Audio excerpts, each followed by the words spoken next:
नमस्कार दोस्तों कल मैं एक इंटरेस्टिंग न्यूज़ पढ़ रहा था कि कैसे दुनिया के कई देश अब भारत से डिफेंस इक्विपमेंट खरीद रहे हैं। सोचिए, एक समय था जब हम खुद वेपन्स खरीदने के लिए दूसरे देशों पर डिपेंडेंट थे और आज हम एक्सपोर्टर्स बन गए हैं। तो चलिए आज बात करते हैं इस अमेजिंग ट्रांसफॉर्मेशन की। आप जानते ही हैं कि 2014 से पहले हमारी आर्म्ड फोर्सेस की क्या हालत थी। हमारे पास 80% फॉरेन वेपन्स थे। इनमें से 70% तो सोवियत ईरा के पुराने रशियन वेपन्स थे और इवन फ्यूचर प्लानिंग भी कुछ ऐसी थी कि 90% वेपन्स बाहर से ही खरीदने का प्लान था। मेक इन इंडिया जैसी पॉलिसी का तो दूर दूर तक कोई नामो निशान भी नहीं था। लेकिन दोस्तों, पिक्चर अब बिल्कुल बदल चुकी है। आज हमारी indigenous defence production 1.27 lakh crore को क्रॉस कर चुकी है और ये सिर्फ एक नंबर नहीं है। इसका मतलब है कि हम 15 से 16 बिलियन डॉलर्स वर्थ के वेपन्स खुद प्रोड्यूस कर रहे हैं।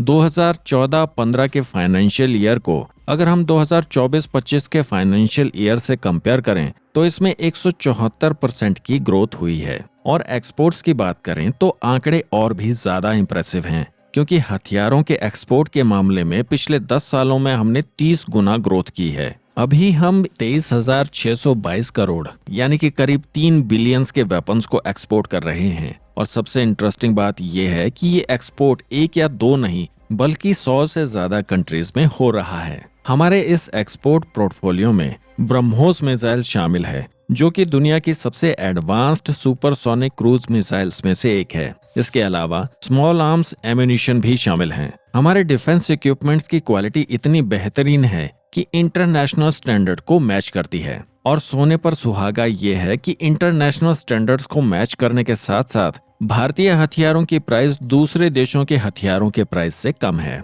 दोस्तों, 2013 और 14 के फाइनेंशियल ईयर में हमारा रक्षा बजट 2 लाख करोड़ रुपए था, जो अब बढ़कर 6.81 लाख करोड़ यानी कि 78 बिलियन डॉलर हो गया है। लेकिन एक्सपर्ट्स का कहना है कि करंट सिचुएशन में हमें कम से कम 100 बिलियन यानी कि 83 लाख करोड़ का बजट चाहिए होगा, क्योंकि भारत के बॉर्डर्स पर थ्रेट्स लगातार बढ़ रहे हैं और इन थ्रेट से निपटने के लिए हमें अपनी डिफेंस टेक्नोलॉजी अपग्रेड करनी होगी और जिसके लिए हमें मॉडर्न वेपन्स की जरूरत होगी, जिसके लिए हमारी पब्लिक और प्राइवेट सेक्टर की कंपनीज लगातार प्रयास कर रही हैं। और जब से प्राइवेट कंपनीज ने डिफेंस के सेक्टर में एंट्री की है, तब से एक रेवोल्यूशन आ गया है। छोटी कंपनीज से लेकर बड़े इंडस्ट्रियल हाउस तक सभी इन्वॉल्व हैं। HAL और DRDO जैसी सरकारी ऑर्गेनाइजेशन भी कटिंग एज रिसर्च में लगी हुई हैं। AI enabled systems, drone technology, cyber warfare capabilities, इन सभी पर काम हो रहा है। और दोस्तों,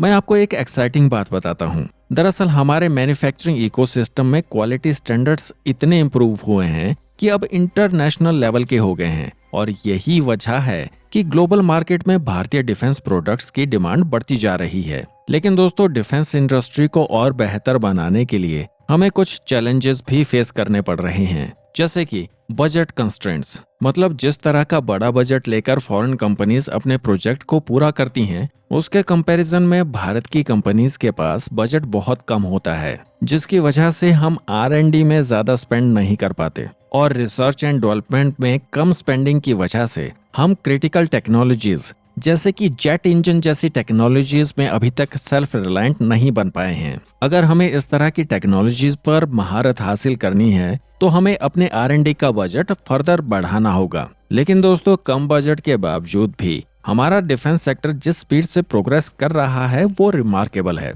दोस्तों, ये ट्रांसफॉर्मेशन जर्नी अभी जारी है और इसी की वजह से हम ग्रेजुअली वेपन्स इंपोर्टर से एक्सपोर्टर बन रहे हैं। और मुझे पूरा विश्वास है कि आने वाले समय में भारत डिफेंस मैन्युफैक्चरिंग का ग्लोबल हब बनेगा। दोस्तों, अगर आपको ये एनालिसिस अच्छा लगा तो वीडियो को लाइक और शेयर करें। कमेंट्स में जरूर बताएं कि आप इस ट्रांसफॉर्मेशन के बारे में क्या सोचते हैं। ऐसे ही वीडियोस के लिए द क्रॉनिकल पोस्ट चैनल को सब्सक्राइब करना ना भूलें। हम जल्द ही मिलेंगे एक नई वीडियो के साथ। जय हिंद।